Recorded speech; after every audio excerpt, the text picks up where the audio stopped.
नमस्कार ओडिया किचन शर्मिष्ठा आपको आउ एक भिडियो स्वागत जनाऊँगी। आज आम तैयारी करुचे सजना साग डालमा। देखु कि भाव में सजना साग डालमा तैयारी करछि। चलतु मो भिडियो टी देखु। साग नहीं सजना साग छड़े देछि भल भाबे धोई देछि। एबे मुग डाली की भाजी की सिझे देछि। मुग डालीटा को देखंतु कि सुंदर भाबे हम सिझी जाइछि मुग डालीटा। देख पारिबे एबे साग भी धुआ हो जाइछि हमर। देखंतु कि सुंदर भाबे कि मु गोटे बाईगण गोटे आलू को काटिक रखी देछि। चलतु आम ए कढ़ई गरम करवा। से कढ़ई रे आम देदबा पियाज गोटा पियाज गोटे और 4-5टा रसुण। चलतु एबे आम कढ़ई गरम करवा।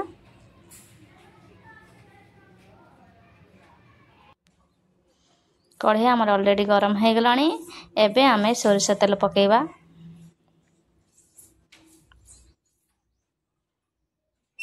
मुझे सोरिष तेल देली। सोरिष तेलटा गरम होगा छाड़दबा।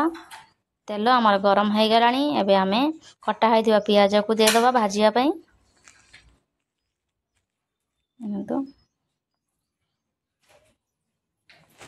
पियाज को भल से लाल लाल कर भाजी दबा।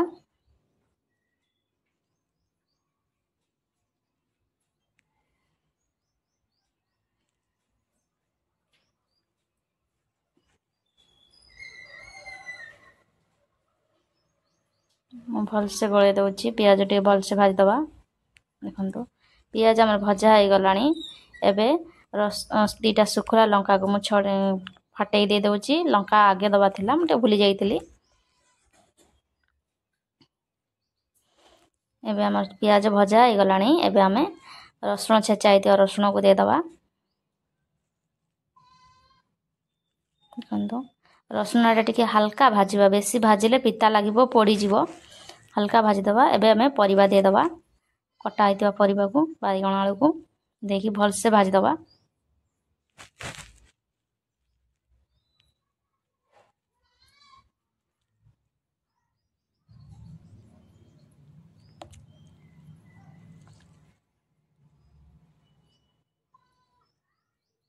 गोटे चामच लुण दे देछि भाजीबा पई। स्वाद अनुसार लुण देबे आपण माने।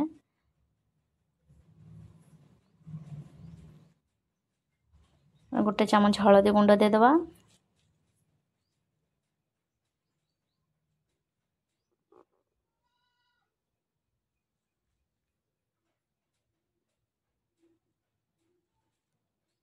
भल से गोले दबा।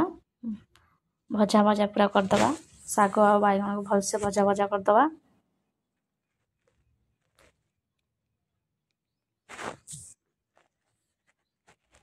देखंतु आलू हमर सिझी गलानी। बाईगण भी भाजी गलानी। एबे मैं साग को दे दबा। साग को टिके भाजी दबा। हल्का भाजी दबा। सागर गोटे कंचा स्मेल थाए सेटा पळेबो। एबे हमें सागटा को भाजी दबा भल से।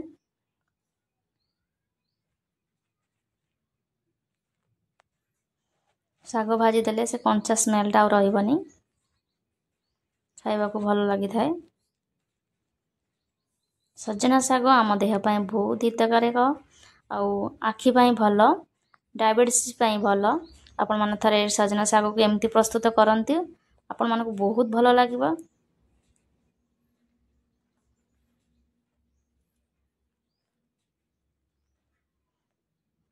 साग हमर भाजी आसलानी। देखंतु कि सुंदर भाव में साग भाजी आसलानी।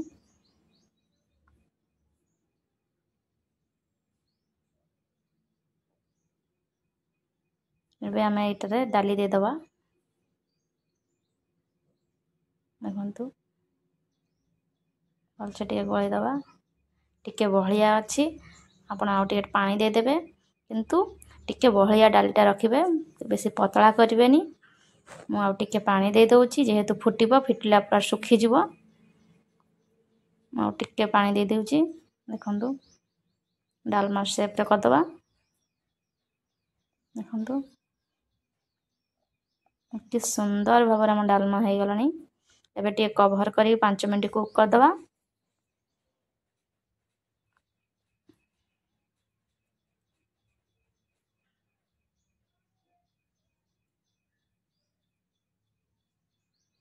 तो 5 मिनट पर मुझे देखा कि सुंदर भाव में सजना साग सीझी जाइए।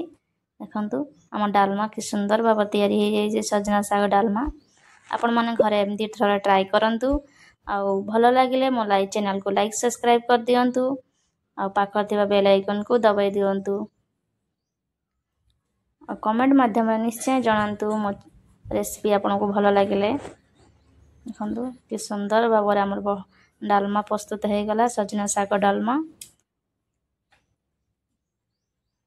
एटा गरम भात सहित खाइबा को बहुत भल लगे आ बहुत इजी बहुत सहज जल्दी जल्दी हो जाए।